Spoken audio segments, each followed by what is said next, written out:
This Land is My Land is an upcoming game on Steam, which, to be honest, I don't know much of it. I mean, I know it exists because I seen Steam advertise it to me. But it's only recently that I decided to take a look at it because I seen some very bad people harassing the game developers and the company using very dishonest tactics, which we're going to call them out in this video. Now, before we get to the meat of it, you need to understand what this game is about. It seems to be a stealth, third person, or first person shooter, depending on how you choose to play it. And you take the role of a native, and you have to defend your land against the European colonists. And it's got a couple of interesting mechanics now that I looked at it. I guess it's a small indie game. It's $29.99 if you want to buy it. It's not anything groundbreaking. It's not like a AAA title, but it's not a bad one either. It's something that you can play in order to pass the time. Now, due to the fact that this game is gaining in popularity, it's being under attack by critical theorists. And recently I've been reading a lot about critical theory and about Herbert Marcuse and his vision of the world. So all these attacks are very eye-opening. You finally understand the method behind this madness. And I'm going to do my best in order to explain it to you. Now, I ask you not to contact any of these people. It's okay if they want to harass a game development company. Social media isn't going to punish them for it. But if you engage with them, you're going to give them what they want. You're going to give them the ammunition that they want. So do not engage with them in any way. Okay, mute and block these people if you see them. Right, so what is critical theory? Because that's the interesting part. Critical theory doesn't try to understand the subject matter it criticizes. That's what they call the traditional theory. Critical theory criticizes systems of culture and tries to understand why they don't live up to neo-Marxist ideals. So that's the academic definition of what a critical theory is, and it also encompasses not just the criticism, but also the activism. And the activism means criticizing something, regardless if your criticism is accurate, incorrect, or just completely nonsense, to destabilize that system. Because a system cannot function if it's under constant scrutiny and under constant criticism. Instead of the system focusing on evolving and improving itself, it has to address these constant streams of criticism and try to make them stop. And usually the way to make them stop is to put in a position of power an adept of critical theory. So, in other words, all of this would go away if you just put in a position of power someone that spews out ideology. Give in your company a position of power to a person that we designate, whether that is an activist or that is a famous blogger or someone from, I don't know, like a diversity officer. Okay, like put in your company someone like that in order to make changes in your company so that we stop criticizing you. That's literally what it is. So you're going to notice their criticism is pretty much like, your game is racist, but we're not going to tell you why it's racist. It's your duty to change it. And again, like they're not interested in the game. Okay, like these people probably don't even play the game. What they are interested in is gaining power within the company. Now, it sounds like it's a conspiracy theory, right? But it's not. This is not some people sitting in a dark room planning some hostile takeover of a company. No, these people are adepts of an ideology where they believe that every single company needs to have people of their ideology in a position of power. So they view it that once society has their ideology in every single business, in every single company, in every single place of power, then I guess through neo-communist magic, it's going to make society in a much better place. There's not going to be any more oppression. There's not going to be any more problems. So that's what's happening here. It's more like a religion than a planned effect. Like for the people partaking into this harassment of the company, they aren't doing it necessarily because they have an end goal. They do it because it's trendy and it gets points with their peers. So it's kind of like they do it subconsciously in a way. Like they don't really know what they're doing. They don't have a stake in this game. Let me put it this way. They don't really care either way. but they do get congratulated by their peers, and they're called an excellent person if they partake into this mob activity. So you get people saying that your game is loved in its current state by racists, and you're okay. So this is a criticism that normal people do not care about. It's like, okay, if you create a car, right, and let's say you have the new model of Toyota, and obviously racists are going to drive it as well, but so are going to be decent people that are driving it. You might have bank robbers that drive your Toyota, and you might have Mother Teresa driving your Toyota. Like, it doesn't matter, okay? Like, you as a company put on a product, and people are going to use that product. Like, there isn't a moral impediment of society which would dictate that the product needs to only be used by good people. But in the mind of the critical theorist, no, like every single product needs to automatically exclude and kick anyone that they consider racist.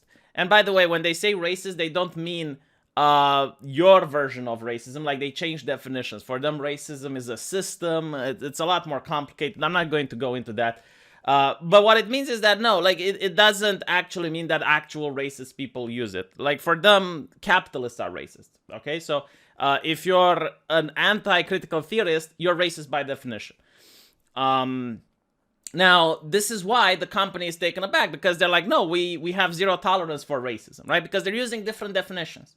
The definition of the critical theorist is different than that of the company, and here you have the misunderstanding. And then it's like your game is based on racist stereotypes about us, which is absolute ridiculous. And even if it was, like, even if you would have a game that is based on racist stereotypes, at the end of the day, freedom of expression is a human right. An artist is allowed to create even things that are offensive. I mean, we have actual human feces in museums. Why? Because they're considered to be works of art. I know it's ridiculous, but hey, it is the world we live in. So you can have actual human feces in a museum, but you can't have a video game that has alleged racist stereotypes. Why not? You know, don't like it, don't play it. Like, why is it okay to have murder in video games? You're not concerned about that, but you're concerned about racist stereotypes. I mean, by this logic, South Park shouldn't exist because it has racist stereotypes.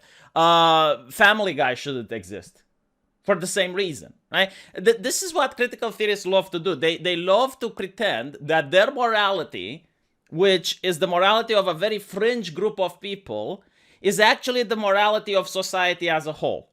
And that's not the case, because if it was the case, people wouldn't buy the game. You would have a product that doesn't sell because people are offended by it. No one wants to buy it.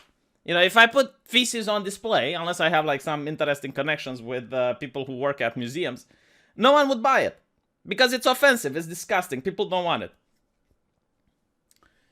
It's going to require a major overhaul of your game, and I'm going to bring in a team with me. So notice how exactly what I'm saying. Like, this is what the critical theorists want to do. It's like, hey, your game is very problematic. Like, all right, can you please stop criticizing us? Like, what do you want from us? Oh, I'm going to bring a team, and we're going to overhaul your product. Indigenous game makers are really easy to find. We're pretty much all over. I do storyboarding for comics as well, so transitioning to this wouldn't be hard at all. If you'd like to enter contract negotiations, I'm more than happy to do so. Man, I don't know, like, how America is like during these days. I legitimately do not know how white supremacist America is like, but where I'm coming from in Eastern Europe, this is called blackmail. This is what the mafia used to do. It's like, hey, that's such a nice place you're having there. It would be such a shame if people started throwing bricks into your windows. Luckily, it just so happens that I got a couple of very well-built Italian dudes which can protect your place. Is it really that? Because again, like, the tactics that they're using aren't new or innovative or anything like that. No, the tactics that they are using are literally the same tactics that other groups have used throughout history, because they're working, right? Like, you're only going to use a tactic if it's effective. And yeah, this is absolutely effective. It's like, yeah, your game has problems. You're a racist. It's like, well, we don't want to be racist. Like, how can we fix the problem? Hire us. Give us money. Unfortunately, that won't work. We have a pretty nice and stable game with a good community who loves its current state, but if you want to really help us, please get in touch with me. Like, notice how it's all about the money. I mean, if they legitimately thought that the game is offensive and it's hurting real people in real life, it's like because of their racist stereotypes, actual native people are suffering because of it, wouldn't they want to help fix it for free if the company was offering to? Like, wouldn't they give their input for free? In order, like if they're so compassionate and they really care about other native people, wouldn't they be the first to be like, hey, you know what? We're going to help you for free. But no, they're asking money for it. In other words, the natives get to suffer unless O'Dowell and his team gets paid. No, but seriously, it's just like, it's kind of funny because now you have the company keep trying to engage with these people, like, what's racist about our game? And they're like, a lot of things. Are you fucking stupid? Like, they're not going to tell them. They're really not going to tell them because they're not interested in a conversation. They don't care about the conversation. It's like trying to engage in a conversation with the mafia when they come to your business to give you a shakedown. When the mafia comes and say, oh, this is such a nice place, it would be a shame if a fire were to happen, you're not going to say, well, you know, like, we don't keep any flammables here. Like, we make absolutely sure that we got a fire extinguisher and we ran the fire safety test. The mafia doesn't care, dude. They really don't care. Oh my God, it's absolutely funny when you understand what they're doing and you look at how the company is, you know, like just trying to reason with these people. There is no reasoning with these people. The only thing you can do with these people is block and ignore. That's it. Ban them from your Discord. Every single one of them that raises the concern and calls your game racist should be banned, blocked, and muted.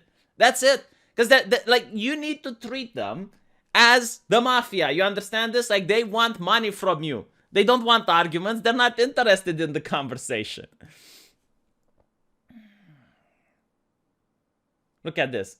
Literal fascist in the server for using the Japanese Red Sun, which, by the way, yes, it was used in World War II, but Japan also uses the Red Sun today. In the Navy, for example. It's absolutely ridiculous. These people do not know what they're talking about, and they don't have to, right? They don't have to know what they're talking about. That is the point of critical theory. They just need to criticize. They just need to go there, criticize in order to destabilize the system. Because now people aren't focused on talking about the games. Now people are focused on defending their avatar, defending whether or not the game has racist stereotypes in it. That's what they're doing. And I hope like some of the developers from this company managed to get to listen to this video. Because, you know, it's unfortunate that it's happening to them. I don't like seeing people being bullied this way. But I told you the solution. Just block and mute. Block and mute, that's it. Like, these people are hurting your community. Like, your community, instead of focusing on talking about the game, talking about how to improve the game, are now having to defend their avatar from disingenuous people. Right? Like, these people do not want to actually help you improve the game. What they want is for you to pay them so that they make the mob shut up. That's what they want. Okay, so hopefully there's a little bit more understanding. Let me know what you think, and I'll keep talking with you guys in the comment section. Take care.